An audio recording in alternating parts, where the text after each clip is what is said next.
BJP अगर नाम project करके चलती शुभेंदु का ऑफिशियली, ये हमारे मुख्यमंत्री का चेहरा है, तो क्या कुछ और दिखता है यहाँ पे? नहीं, मुझे नहीं लगता कि उसका कोई असर या खराब असर या अच्छा असर, दोनों में से कुछ ऐसा नहीं होता, क्योंकि उम्मीदवार इमैटेरियल है। मुझे लगता है कि जो पोलराइजेशन बंगाल का है वो दरअसल प्रो ममता और एंटी ममता के बीच है। अब देखिए, सबसे दिलचस्प चुनाव जो है वो ममता दीदी का है, पश्चिम ये बात बंगाल तो का सही है। है। और सारा देश की निगाहें जानना चाहती है कि क्या भारतीय जनता पार्टी पहली बार बंगाल में अपना मुख्यमंत्री देख पाएगी क्या?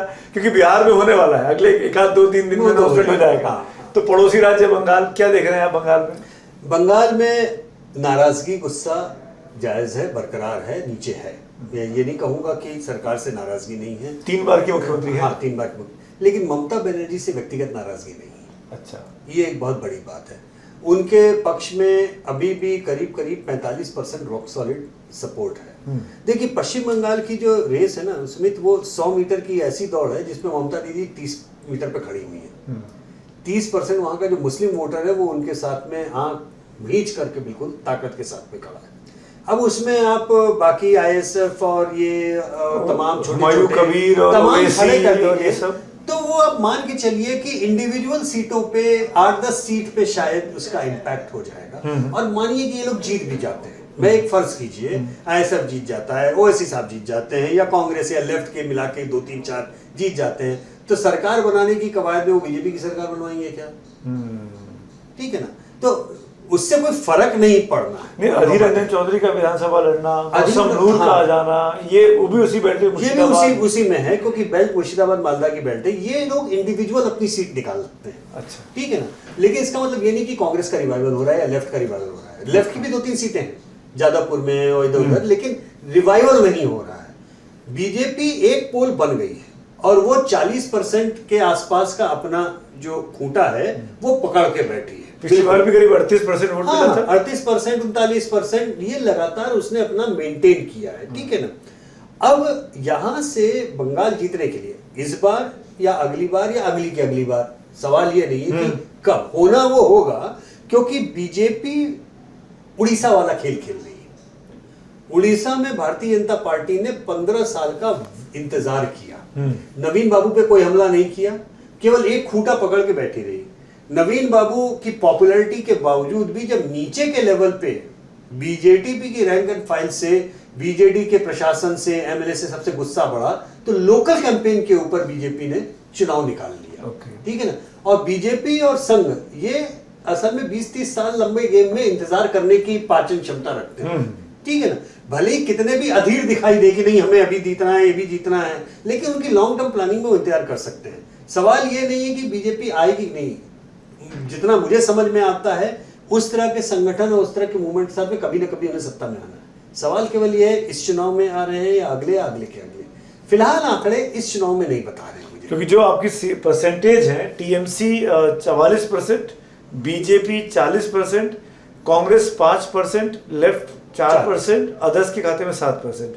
तो पिछली बार 10% का गैप था बीजेपी और टीएमसी, इस बार 4%, इस बार 4% का रह गया। मतलब उनका 4 घट रहा है, पर इनका 4 बढ़ नहीं रहा है, इनका 2 ही बढ़ रहा है। 2 बढ़ रहा है, क्योंकि जो बाकी आपको बोला ना कि जो लिमिटेड पॉकेट्स के अंदर अन्य के खाते में वोट जा रहे हैं, वो कहीं ना कहीं ममता जी के खाते से ही आ रहे हैं। अच्छा, ठीक है। अब 2 इसमें जो एक्स फैक्टर हैं, वो एक तो SIR, 90 लाख SIR का इम्पैक्ट हम आप कोई नहीं बता सकता। 90 लाख नाम घट रहे नहीं हैं, कर सकते, करीब 30,000 पर सीट पे औसत निकाल है ना। अब SIR के बारे में बात में तभी होगी जब बीजेपी, मानिए फर्ज कीजिए चुनाव जीत जाए, और फिर हम लोग खोदेंगे कि ऐसी कितनी सीटें हैं जहां बीजेपी का हार जीत का मार्जिन कटे हुए वोटों से कम है, तब बात होगी खेला हो गया, है ना। लेकिन फिलहाल अभी तक ऐसा लग रहा है कि हल्ला ज्यादा है, एक्चुअल इंपैक्ट लोगों के बीच में ये उतना बड़ा मुद्दा नहीं है, क्योंकि ममता बनर्जी के सपोर्टर कह रहे हैं ये बीजेपी ने राजनीति की है, बीजेपी के सपोर्टर कह रहे हैं कि ये बहुत जरूरी था, यानी एक पोलराइज्ड तरीके से इसके ऊपर ओपिनियन है। तो इसे कहते हैं ना कि trying to convert one who is already converted. तो यशवंत, आप ओपिनियन की बात कर रहे हैं, मैं कह रहा हूँ कि अगर वाकई में लोगों के नाम नहीं है लिस्ट में लेकिन गायब हो चुके इसका हैं। असर हम नहीं पकड़ सकते ना तो अभी। ये कैसे कह सकते हैं कि ये टीएमसी का ही वोटर था या नहीं कह सकते। बीजेपी का नहीं था? नहीं कह सकते, इसमें केवल कम्युनल तरीके से अगर हम सोचें इसको, जिसमें बात हो रही, क्योंकि आइडिया कि यही है ना मुस्लिम्स के वोट कि काटे मुस्लिम्स गए। के वोट काटे गए। तो हमारे तो रिसर्चर्स ने बड़ी क्लासिकल चीज बोली, उन्होंने कहा कि सर हम जहां जहां गए, जितने से बात हुई है, एक चीज समझ में आई, जो बिहार में भी समझ में आई थी, कि इस मुल्क में सबसे ज्यादा कागज मुस्लिम मतदाताओं के पास में है। हाँ, कि तो वो अपना दिखाने में मैं सबसे ये आगे समझ रहते नहीं हैं। पाता हूँ इस बात को कि जब सबसे ज्यादा कागज पेपर सब उनके पास में बने हुए हैं, तो इस पूरे कवायद का क्या हिसाब क्या है? ना तो बीजेपी की ओर समझ में आता है, ना दूसरी साइड से हम कागज नहीं दिखाएंगे ये समझ में आता है कि कागज नहीं दिखाएंगे तो बनवाए क्यों है। मतलब दोनों ही चीजें नहीं सही समझ बात में। है। मुझे कभी लगता है कि ये बात का बवाल जो बनाया गया, निस्संदेह बड़ी तादाद में ऐसे मतदाता भी होंगे डुबियस, जो कि शायद भारत से बाहर से आए हों, घुसपैठिए हों, उनका नाम कटना चाहिए। और मजे की बात है कि उन लोगों का नाम कटना चाहिए, इस बात को लेके जनता में दो राय नहीं है। लेकिन जनता में इस बात पे जरूर दो राय है कि ये जो किया जा रहा है इसका मोटिव क्या है। जनता को मोटिव पे एक शक होता है, करना चाहिए इससे दो राय नहीं है। तो मुझे लगता है ये शायद जैसे बिहार में हुआ, और कोई सड़क पे तो आदमी आया नहीं ना कि हमारा, कितने आपने आंदोलन देखे क्या? 20 आदमी भी सड़क पे नहीं दिखाई दिया। तो ये बात देखने लायक होगी कि क्या बंगाल में लोग आते हैं कि हमारा नाम कटा, या हमको वोट नहीं डालने दिया गया, कितने लोग जाते हैं ट्रिब्यूनल में, कितने लोग नाम देखते हैं। पर ये तो आश्चर्यचकित है कि पहले 62-63 लाख थे, वो बढ़ के अब कल की जो हियरिंग हुई उसमें वो और 27 लाख नाम जुड़ गए और वो 90 लाख के आसपास हो गए, आंकड़ा पहुंच रहा है। 90 लाख मतलब तो ये नंबर बहुत बड़ा है, बहुत बड़ा नंबर, बहुत बड़ा नंबर। इसका मतलब इतने बड़े फर्जी वोटर बने हुए थे। और सबसे बड़ी बात क्या है कि 90 लाख मतदाता अगर फर्जी थे, जैसे बिहार में आपने बोला लाखों नाम काटे गए, लाखों का छोड़िए, सैकड़ों आदमी भी सड़क पे कभी दिखे नहीं, इसका मतलब वोट फर्जी थे। फर्जी नहीं कहना चाहिए, जिसे कह सकते हैं कि ब्लोटेड थे। राइट भाई, जरूरी नहीं कि जनता फर्जी वाला करे। इंसान मर गया, नहीं हटवाया, इंसान शिफ्ट हो गया, नहीं हटवाया, दो जगह नाम हो गया। तो अगर नाम क्लेंजिंग हुई है, तो अब सुमित अवस्थी कहीं से शिफ्ट होकर के गए हैं, उनका नाम कट गया रहा, तो सुनीत अवस्थी को क्या आपत्ति होगी? ठीक है, हमारे यहाँ पे कोई नहीं रहे, उनका नाम कट गया, तो हम मतलब हम जबरदस्ती इस बात पे क्यों आपत्ति दर्ज करेंगे? तो जैसे बिहार के केस में मिला, हल्ला बहुत मचा, लेकिन नतीजा टाटा फिस। मुझे लगता है कि इवेंचुअल एंड रिजल्ट थोड़े बहुत पॉकेट्स को छोड़ करके बंगाल का भी यही आएगा, क्योंकि अगर आप इन नंबरों को देखें जो आपको बता रहे हैं, उन नंबरों में दरअसल बहुत छोटा अंक है मुर्शिदाबाद और मालदा का। ये एक बड़ी विचित्र बात है। जहां के बारे में सबसे ज्यादा पॉलिटिकल हल्ला मचता है, वहां पे अब या ये आपके गलत नाम बहुत ज्यादा नहीं। अब मैं स्पेसिफिक एक चीज पूछना चाहता हूँ, आपने सीट वाइज देखा है क्या? भवानीपुर नंदीग्राम में क्या दिख रहा है जहाँ पे दीदी वर्सेस शुभेंदु हो रहा है? नहीं, वो हो रहा है, और टिकट बहुत अच्छा दिया है दीदी ने। हाँ। क्योंकि जो शुभेंदु के राइट हैंड थे उनको ही दिया है। लेकिन ऐसा होता है कि जब बड़ा नेता कोई एक जगह पे, लोग मुख्यमंत्री के पद के उम्मीदवार के लिए अलग तरीके की अपेक्षा रखते हैं। शुभेंदु भी मुख्यमंत्री पद के दावेदार उम्मीदवार है ना, इसीलिए मैं कह रहा हूँ। तो इसलिए कोई वो हार जाएंगे या बहुत मुश्किल में है, ऐसा मुझे नहीं लगता। बीजेपी अगर नाम प्रोजेक्ट करके चलती शुभेंदु का ऑफिशियली कि ये हमारे मुख्यमंत्री का चेहरा है, तो क्या कुछ और दिखता है यहाँ पे? नहीं, मुझे नहीं लगता कि उसका कोई असर, या खराब असर या अच्छा असर, दोनों में से कुछ ऐसा नहीं होता, क्योंकि उम्मीदवार इमैटेरियल है। मुझे लगता है कि जो पोलराइजेशन बंगाल का है वो दरअसल प्रो ममता और एंटी ममता की लाइन पे है। जैसे देश में पोलराइजेशन प्रो मोदी और एंटी मोदी लाइन पे है, वैसे बंगाल का पोलराइजेशन प्रो ममता और एंटी ममता है। अंतर केवल यह है सुमित की ममता बनर्जी, जैसे कांग्रेस फंस गई आसाम में मुस्लिम मतदाताओं के साथ में, फंस गई मतलब कि हिंदू वोट ही नहीं है उसका। ममता बनर्जी के साथ में ऐसा नहीं है, उनका स्ट्रॉन्ग पॉइंट मुस्लिम मतदाता है, लेकिन उसके ऊपर उनके महिला मतदाता हैं, उसके ऊपर इसे भद्र लोग कहते हैं आप, बंगाली अर्बन वोट, वो उनका पुरानी कॉन्स्टिट्यूंसी है बहुत ज्यादा। तो उनका जो कैचमेंट एरिया है वो 30% मुसलमान, 10% महिला, 10% भद्र लोग मिला के 50% का कैचमेंट एरिया है।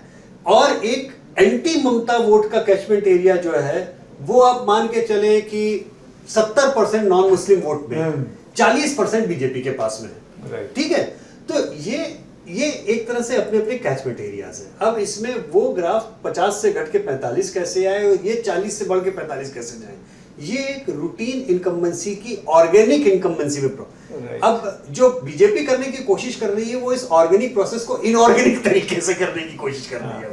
कितना सफल होगी देखिए, चुनावी मैनेजमेंट, ये प्रबंधन, इसमें बीजेपी को महारत है। हम जानते हैं उन्होंने हार के मुंह से जीत निकाली, बिल्कुल ठीक है ना। कांग्रेस का उल्टा है, वो जीत के मुंह से हार निकाला। तो ये दोनों ही चीजों पे अगर बीजेपी लगी हुई है तो हम उसे हल्के में नहीं ले सकते। हम ये नहीं कह सकते कि वो सफल नहीं होगी या इम्पॉसिबल है, लेकिन फिलहाल जो मेरे पास में ट्रैकर और आंकड़े हैं उसमें ये लग रहा है कि ठीक है, बीजेपी का ग्राफ अपनी जगह पोल बना हुआ रखना है, सब ठीक है, लेकिन अभी ममता बनर्जी का इतना कमजोर नहीं हुआ है कि वो अपदस्थ हो जाए। मैं क्योंकि जैसे मैंने कहा, सी वोटर नंबर नहीं देता है, पर नंबर देने की गलती मैं कर लेता हूँ यशवंत के सामने, उनके सामने बैठे बैठे। पिछली बार 48% वोट था और 213 सीटें टीएमसी को थी। बीजेपी का 38% के आसपास वोट था और 77 के आसपास सीटें थी। इस बार आपने 44 और 40 कर दिया है, तो क्या ये 213 से घटकर 180-90 के आसपास माना चाहिए और वो 77 से बढ़कर 100, 110, 120 के आसपास? पॉसिबल है, मतलब इनमें से कुछ भी हो सकता है, क्योंकि जैसे असम में सुमित 22 सीटें हैं मुस्लिम मतदाताओं की, जहां बीजेपी का जीतना लगभग असंभव है, ठीक है ना।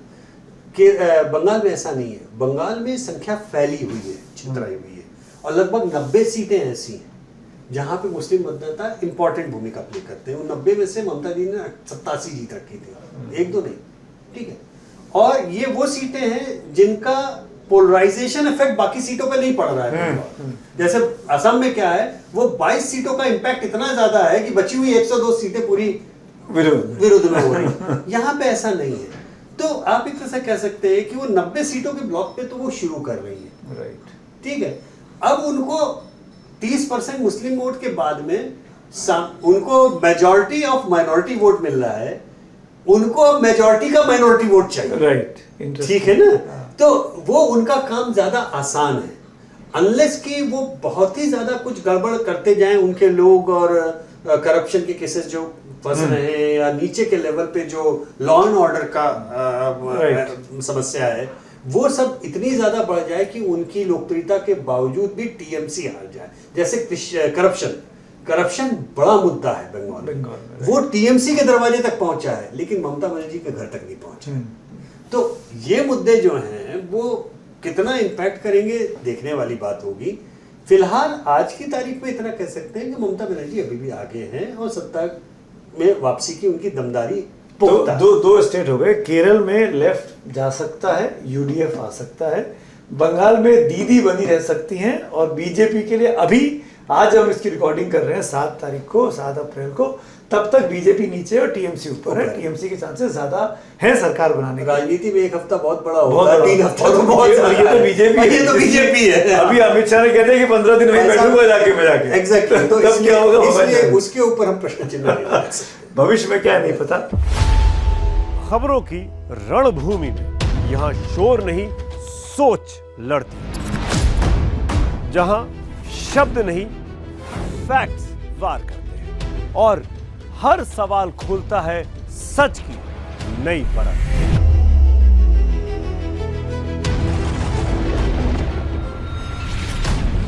चक्रव्यूह आपके अपने सुमित अवस्थी के साथ सोमवार से शुक्रवार शाम 6:57 पर टाइम्स नाउ नव भारत पर।